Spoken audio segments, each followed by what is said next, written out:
বিগত বছরগুলোতে বাজারে ভারতীয় পেঁয়াজের আগ্রাসনে কোণ ঠাসা হয়ে থাকতো দেশি জাতের পেঁয়াজ। কখনো দামের কারণে, আবার কখনো সংকটকালে সরবরাহের কারণে দাদাগিরি দেখাতো ভারতের পেঁয়াজ। তবে এবার চিত্র ভিন্ন। এবার বাজার দখল করেছে দেশি হালি পেঁয়াজ।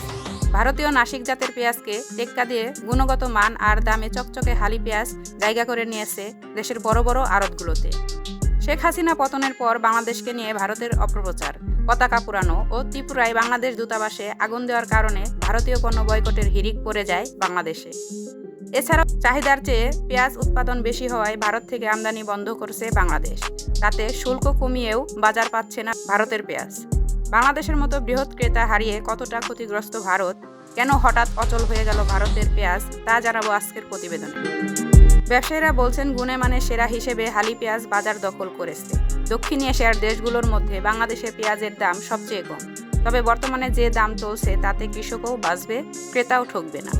ব্যবসায়ীদের দাবি, ভারত বাংলাদেশের বাজার দখল করতে পেঁয়াজ রপ্তানিতে শুল্ক ও দাম কমিয়েছে, কিন্তু তাতেও ব্যর্থ হয়েছে ভারত। আপনারা যদি চিন্তা করেন, এক লিটার পানির দাম বাংলাদেশে 35টা, 1 কেজি পিসের দাম 30টা।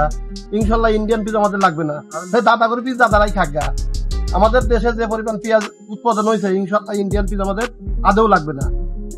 গত বছরের 13 সেপ্টেম্বর রপ্তানির ন্যূনতম মূল্য প্রত্যাহার পরিহার শুল্ক কমিয়ে 20% করে দেয় ভারত সরকার। সর্বশেষ গত 22 মার্চ পেঁয়াজ রপ্তানিতে পুরোপুরি শুল্ক প্রত্যাহারের কথা জানায় ভারতের অর্থ মন্ত্রণালয়, যা আগামী এপ্রিল থেকে শুল্ক মুক্তিতে আদেশ কার্যকর হচ্ছে।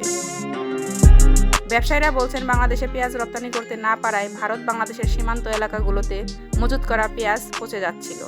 এতে ভারতের কৃষকরা ক্ষতিগ্রস্ত হয়ে পড়ে। এ কারণে এবার পেঁয়াজের রপ্তানি শুল্ক তুলে নিয়েছে ভারত। বাজারে এখন দেশি হালি জাতের পেঁয়াজ রয়েছে সবচেয়ে বেশি। দেশি মুড়িকাটা পেঁয়াজ শুধু 1 মাস থাকবে। মুড়িকাটা পেঁয়াজ সংরক্ষণ করা যায় না, তবে হালি জাতের পেঁয়াজ সংরক্ষণ করা যায়।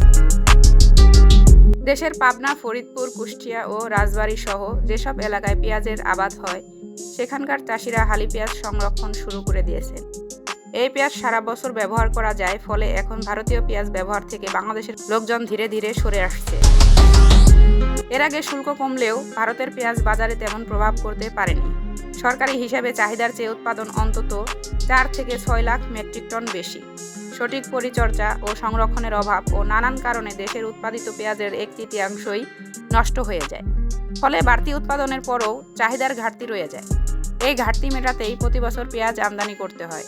তাই কৃষক ও ব্যবসায়ীরা দাবি করছেন যেন অন্তর্বর্তী সরকারের আমলে দেশের প্রতিটি উপজেলা, ইউনিয়নে পেঁয়াজ সংরক্ষণাগার তৈরি করা হয়। না হলে দেশের বাজারে আবারও দাপট দেখাবে ভারতীয় পেঁয়াজ। প্রিয় দর্শক, আজ এ পর্যন্তই। আল্লাহ হাফেজ।